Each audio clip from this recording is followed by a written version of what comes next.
જીવનની ક્રાંતિ એ સમાજમાં તો આવશે, પણ કુટુંબમાં પણ લાવવી પડશે. કુટુંબની અંદર આપણે જે રીતે ઉછર્યા, આપણને મા બાપે જે રીતે ઉછેર્યા, એમાં પણ હવે નવી પદ્ધતિ લાવવી પડશે. મા બાપની એ જૂની શિસ્તની, સંસ્કારની જે વ્યાખ્યા હતા, એ નવી પેઢી એ નહીં સ્વીકારે. માટે આપણે હવે આપણા બાળકો સાથે નવી પેઢીને નવું શિસ્ત, નવા સંસ્કાર આપવા પડશે. મા બાપ જે રીતે પતિ પત્ની તરીકે વર્ષો જીવ્યા, બહુ જ લાંબુ લગ્ન જીવન જીવ્યા, એ રીતે લગ્ન જીવન નવી પેઢી, એટલે આપણું નહીં ચાલે. આપણું લગ્ન જીવન હવે મા બાપ જેવું શિસ્તબદ્ધ સંસ્કારની વ્યાખ્યાઓમાં રહ્યું હતું એવું નહીં રહે.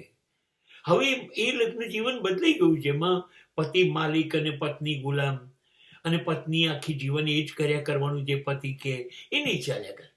હવે પતિ અને પત્ની બંનેના અધિકાર સરખા રહેશે, ફરજો સરખી રહેશે, અને બંને માલિક અને ગુલામના બદલે બંને જણા સૌથી સારા મિત્રો બનશે, એકબીજાની જરૂરિયાત સમજશે અને એકબીજાને પૂરેપૂરા સહકાર આપશે, એમને એકબીજાનું સેવા કાર્ય કરશે.